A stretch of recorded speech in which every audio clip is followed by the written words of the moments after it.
Avant même de toucher la terre marocaine au quai de Casablanca, on nous permettra de vous rappeler, sinon de vous apprendre, que la musique du générique, comme on dit en jargon de télévision, était l'hymne chérifien. Cette précision destinée à vous aider à le reconnaître dès l'arrivée en France, demain, du souverain Hassan II, et ce qui suit ayant pour objet de vous apporter par avance quelques précisions complémentaires sur ce pays.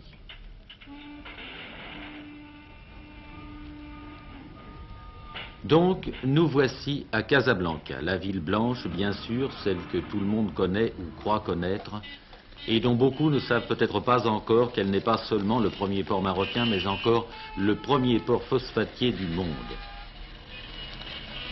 Grande cité moderne, en outre, désormais à 3 heures de Paris par les caravelles d'Air Maroc. Si la capitale, Rabat, est une grande ville moderne, si les cités marocaines connaissent ce qu'on a coutume d'appeler les bienfaits de la civilisation occidentale, hôpitaux compris, c'est le régime du protectorat qui en fut responsable.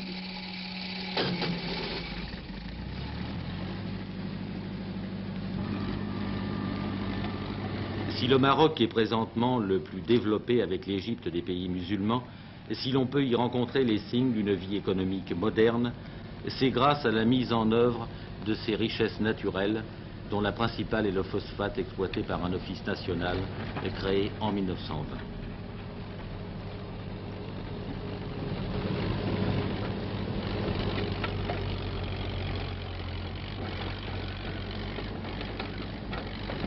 Si le Maroc dispose de sources d'énergie modernes, c'est grâce aux investissements considérables, aux ressources nouvelles apportées par les Européens.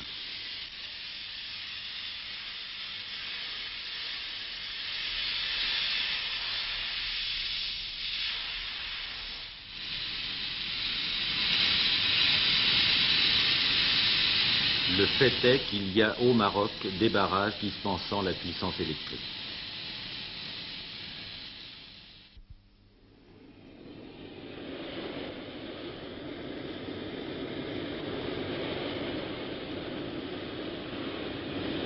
Des barrages qui assurent également par l'irrigation à ce pays du soleil une agriculture moderne.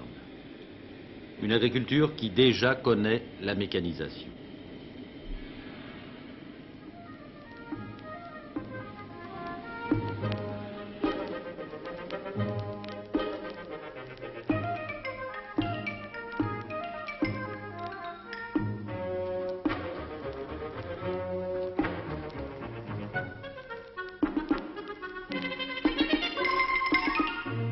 Les ressources minières du pays sont les plus grosses d'Afrique du Nord. Les phosphates marocains sont champions du monde, tant en qualité qu'en quantité. Les communications routières et ferroviaires sont exceptionnellement bonnes.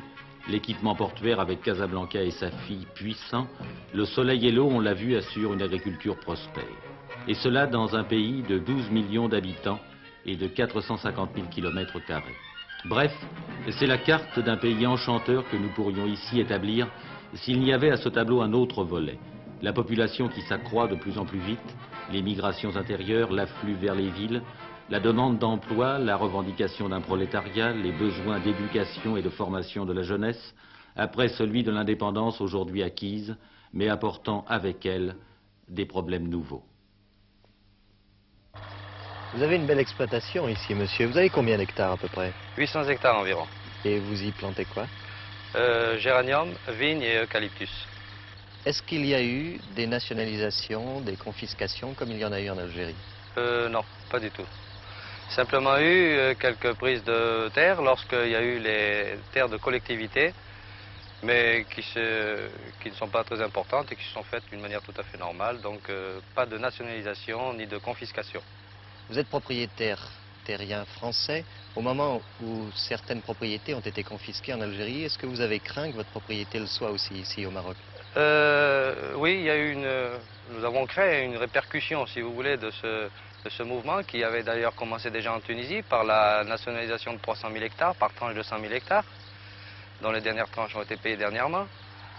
Ensuite l'Algérie, et malgré tout, comme l'Afrique du Nord ne fait qu'un tout, nous avons créé, et nous craignons même encore à l'heure actuelle, peut-être non pas d'une nationalisation, mais d'une modification de notre mode de vie ici. Une réforme agraire? Oui, c'est ça, c'est ça. Je crois que le mot est juste en disant réforme agraire et c'est une chose que nous pensons qui doit se faire, qui se réalisera peut-être d'ici peu. Il est certain que nous allons entreprendre la réforme agraire. Et il est certain que les terres appartenant aux étrangers seront un élément de cette réforme agraire. Ils ne seront pas le seul mobile, ils ne seront pas le prétexte, ils seront un élément. Maintenant, quant à ce que les possesseurs de ces terres soient inquiétés par l'expropriation ou la nationalisation, je crois qu'ils connaissent mal le Maroc. Car lorsque nous exproprions ou lorsque nous nationalisons, nous donnons en contrepartie une indemnité. Cette indemnité est faite pour garantir le droit de propriété. Le Maroc, a-t-on coutume de dire, est un pays de contrastes. Et au début de cet été 1963, l'expression demeure exacte. Il y a ce Maroc moderne dont nous avons contemplé quelques images, et puis il y a l'autre, le vieux Maroc. Celui bien sûr qui attire le touriste avec son pittoresque, son folklore et ses artisanats. Celui aussi du fellah sur son champ d'orge, menacé par les troupes de chèvres et de moutons. Celui du bourricot qui supporte tout.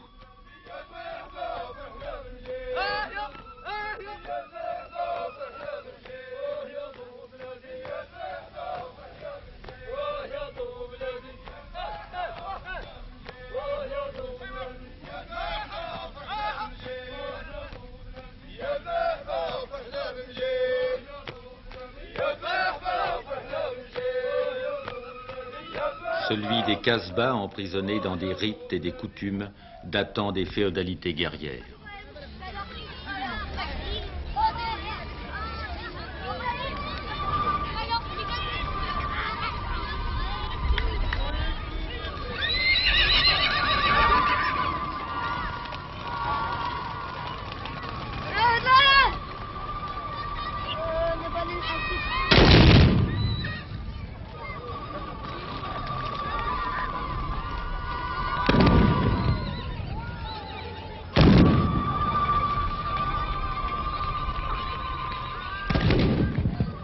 S'il est au Maroc une élite occidentalisée et une infrastructure moderne, il reste que 3 Marocains sur 4 continuent de mener avec des ressources dérisoires la vie d'un paysan au Moyen-Âge.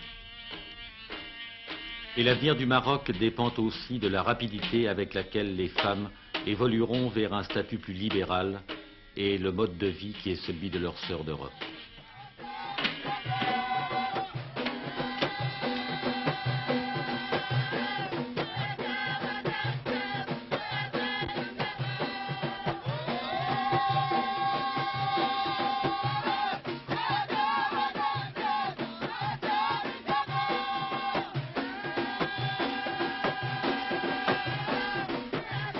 La danse d'amour n'en est pas le seul témoignage, le vieux Maroc est toujours présent, avec ses traditions aussi strictes à la ville que dans la montagne, aussi dures aux sédentaires qu'aux nomades, aux arabes qu'aux berbères. Une vie quotidienne dominée par la religion au XXe siècle comme du temps des splendeurs des capitales impériales, Fès, Meknès, Marrakech. Dans les médinas, le passé demeure présent, peut-être en raison de l'isolement progressif du Maroc, maintenu longtemps aux portes de l'Europe, après avoir connu la décadence des grands empires médiévaux, des Almoravides et des Almohades, et aussi l'anarchie, les luttes entre les shérifs à la veille du protectorat.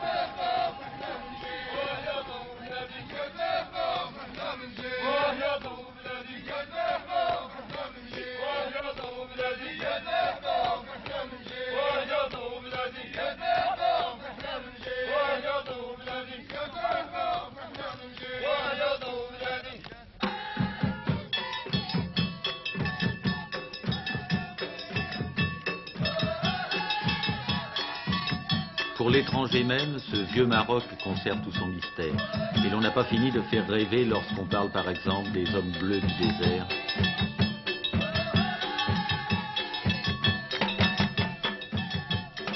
Aux confins du désert, Goulimine, la ville la plus méridionale du Maroc. Là où l'air est le plus sec, la chaleur la plus forte. Où l'on hésite à quitter l'ombre des murs. Où les ressources sont maigres et les emplois rares.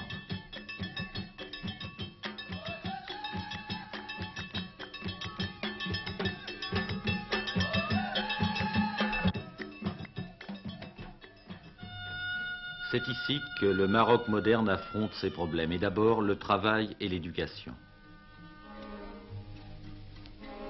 Ici, un ouvrier mineur, dans ses heures de loisirs, est devenu instituteur volontaire et fait la classe à de jeunes campagnards qui, sans lui, ne connaîtraient pas l'école.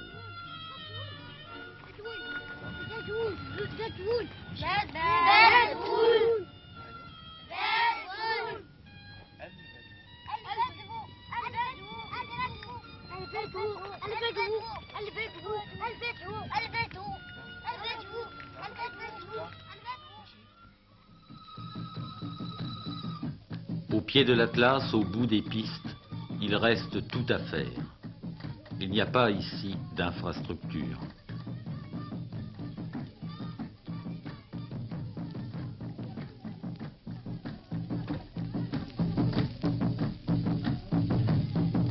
Cependant, ici aussi, il y a des hommes.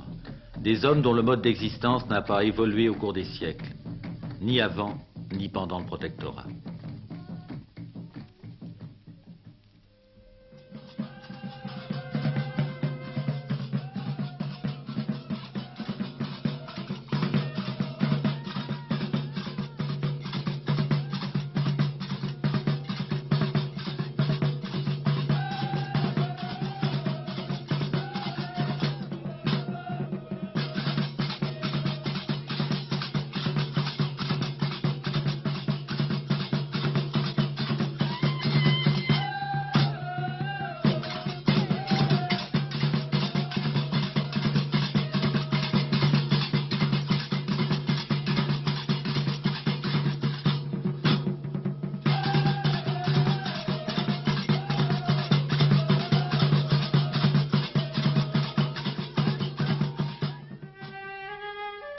Ainsi qu'au temps des sultans dont les palais subsistent comme autant de témoins d'un passé récent. Telle l'ancienne résidence d'El Glaoui, pacha de Marrakech, dont on autorise désormais le visiteur à surprendre les moindres secrets architecturaux. Art venu d'Orient qui a couvert jusqu'à l'Espagne médiévale et qui inspire toujours artistes et artisans du Maroc d'aujourd'hui. Stucs finement ciselés, bois de cèdre travaillé, céramique aux couleurs vives.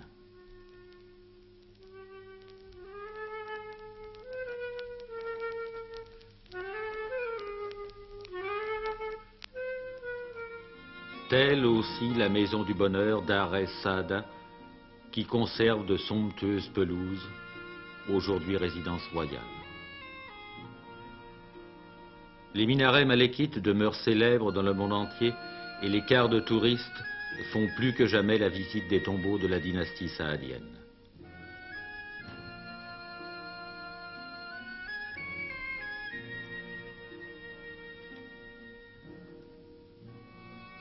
Toute l'histoire du Maroc demeure ici inscrite, de même qu'aux portes de la nouvelle capitale, le Chella à la sortie de Rabat.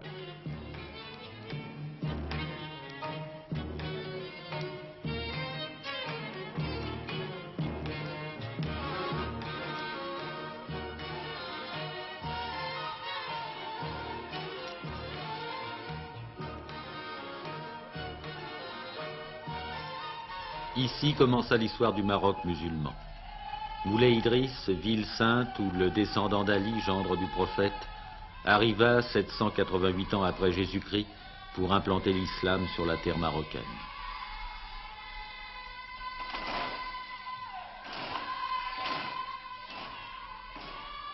Moulay Idriss, la ville sainte locale où vont sans difficulté majeure de nombreux fidèles, ceux qui n'ont pu s'offrir le vrai pèlerinage et qui n'ont pas connu ce retour triomphal au port de Casablanca après la croisière sainte à laquelle tout musulman aspire.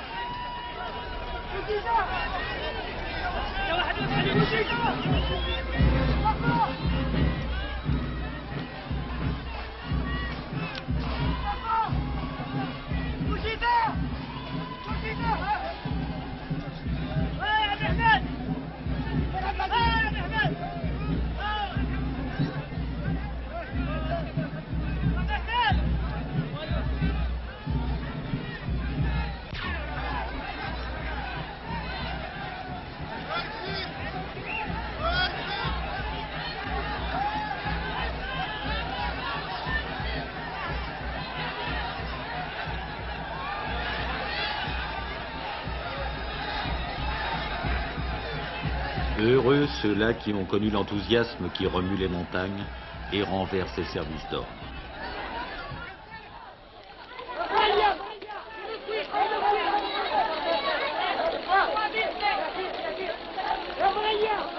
De ceux-là qui demeurent et que 40 années de protectorat ont laissé inchangés derrière la façade du Maroc moderne plaquée à coups de millions de francs or, de la religion toute puissante, des structures traditionnelles contre lesquelles la volonté d'indépendance et le nationalisme ont gagné voici 7 ans, que fera le Maroc de demain, dont Mohamed V, jusqu'en 1961, son fils Hassan II aujourd'hui même, sont le symbole et la personnification?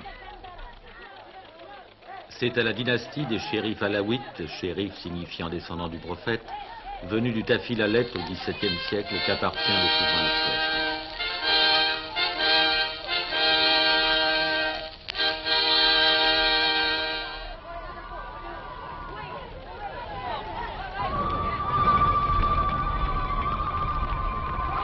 Il ne s'agit pas demain, et c'est l'évidence, de renverser toutes les coutumes, ni surtout de modifier les rites de l'islam.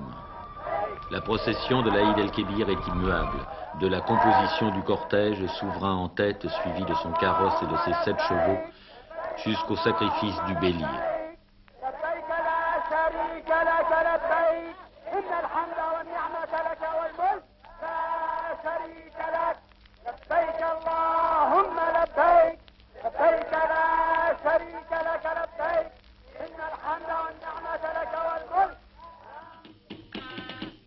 Un bélier qu'aujourd'hui une Jeep transportera à travers la capitale pour le défilé.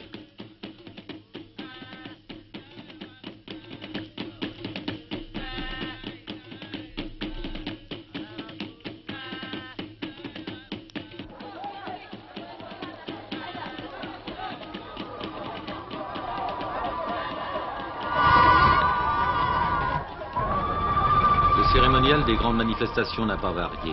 Mais grâce à l'enthousiasme nationaliste des dernières décades, combien de modifications dans la mosaïque politique et administrative, depuis la charte royale de 1958 et le référendum constitutionnel de 1962. Réforme de l'administration religieuse, réforme judiciaire, institution d'un véritable régime démocratique. Le suffrage universel, bien sûr. Mieux, le Maroc, seul ou presque des pays en voie de développement, a choisi de garantir la liberté syndicale et de reconnaître le droit de grève. Et la Chambre des représentants, la seconde assemblée marocaine, devra compter des membres élus par les organisations de travailleurs. Le roi assume lui-même la responsabilité du pouvoir et la présidence du gouvernement. Il est en même temps chef des armées. Le Parlement comprend des représentants de plusieurs partis politiques qui ont pu faire campagne en toute liberté lors des récentes élections.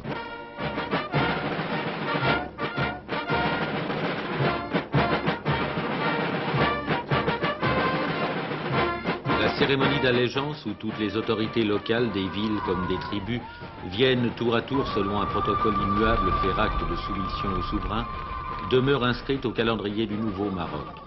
Mais ce qui compte le plus désormais derrière ces fastes traditionnels, ce sont le service civique du travail, la réorganisation de l'armée royale, le plan de 5 ans qui échoua l'an prochain, l'industrialisation, la modernisation de l'agriculture, c'est-à-dire en fait un triple effort en matière de budget, d'équipement social et d'enseignement. Effort d'enseignement qui commence par la lutte contre l'analphabétisme et dont le véhicule est la langue arabe, mais l'enseignement en langue française demeure le lien avec les techniques occidentales et l'université française y participe. Le problème de la main-d'œuvre reste difficile à résoudre. La population s'accroît à un tel rythme que l'emploi ne peut suivre qu'à force d'investissements considérables. Le budget marocain d'équipement représente déjà 51% des ressources nationales et une importante coopération économique et technique de l'étranger, et notamment française, est indispensable. Il y a encore tant de déséquilibres entre l'offre et la demande de main-d'œuvre que la mécanisation doit être retardée dans certaines industries, telle celle des pêches de Safi.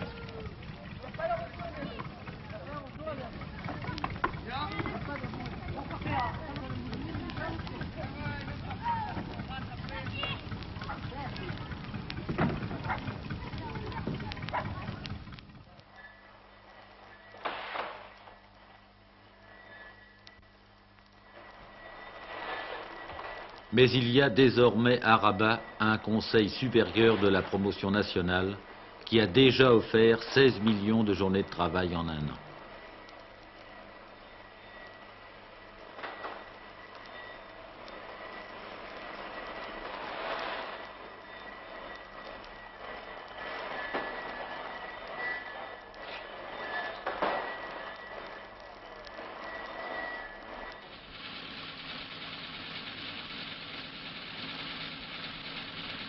Le phosphate, dont le Maroc est le deuxième producteur derrière les États-Unis, demeure la grande source de richesse. Mais non content d'exporter ce phosphate non traité, les autorités marocaines ont décidé de créer à Safi un complexe industriel produisant des superphosphates, complexe qui sera un élément important de l'industrialisation.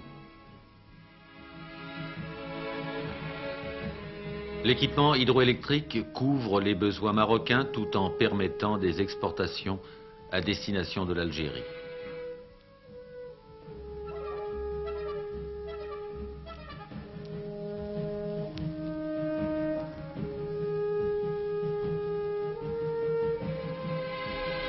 Le pétrole, enfin, constitue un espoir depuis que les recherches ont été entreprises sur une grande échelle. Le Maroc a son bureau d'État de recherche et de participation minière, comme il avait déjà sa banque d'État et son office national des phosphates. Ce sont là autant d'atouts pour ce pays, un des plus favorisés de tout le continent africain. Au nombre de ces atouts, peut-être faut-il compter Tanger, capitale diplomatique du Maroc d'autrefois, maintenant capitale d'été, et dont on compte faire un port franc que servira la situation incomparable de la ville.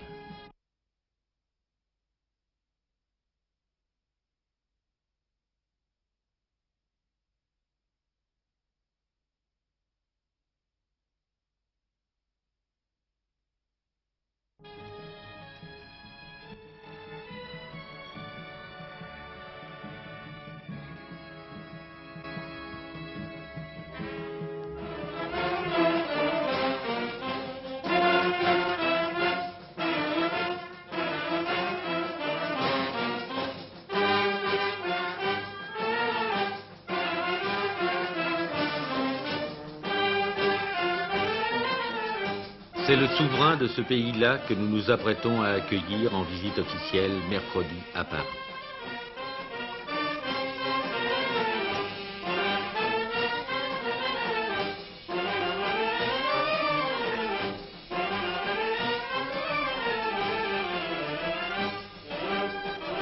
Hassan II, fils aîné de Mohamed V, symbole du Maroc nouveau. C'est à lui qu'il appartient d'opérer la fusion du Maroc traditionnel, du Maroc de toujours, avec le legs du protectorat qui fait du pays un État moderne. Œuvre qui exigera beaucoup de prudence et de persuasion, mais dont il faut en même temps brûler les étapes car les besoins sont pressés. Le Maroc peut compter sur ses élites et sur son roi pour forcer le destin.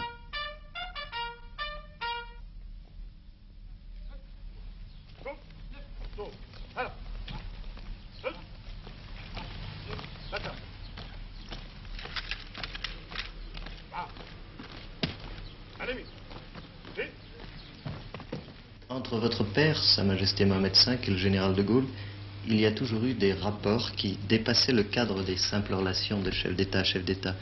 Cette impression, nous l'avons aussi dans vos propres rapports avec le président de la République française. Est-il indiscret de vous demander de définir ces relations? Je dois vous avouer que je ne me suis jamais posé la question, car le principal pour moi est que ces rapports existent. Les disséquer, les analyser, je ne pense personnellement pas que l'on puisse mettre en équation les sentiments humains. Néanmoins, je crois savoir que le général de Gaulle avait et a beaucoup d'estime pour tous les chefs d'État qui, en même temps que chefs d'État, se sont avérés leaders de leur pays et porte-parole des sentiments authentiques de leur population. Et de même que le général a été le porte-parole de son pays au moment sombre de l'histoire de France, Sa Majesté Mohamed V a été aussi le porte-parole et l'interprète des aspirations de son peuple et de son pays. Il a été aussi, pour le général et pour la France, un partenaire toujours loyal et qui ne s'est jamais départi de sa droiture. Je pense personnellement que ce sont tous ces sentiments qui ont fait que le général fait un transfert sur ma personne et qu'il reporte sur le fils l'amitié qu'il avait pour le père. Personnellement, je considère que cette réciprocité de sentiments qu'il y a entre deux chefs d'État de deux pays amis est certainement un élément, et l'élément le plus dynamique qui fera que nous arriverons non seulement à régler nos problèmes, mais encore, comme je vous l'ai dit, à jeter d'autres ponts entre la France et le Maroc.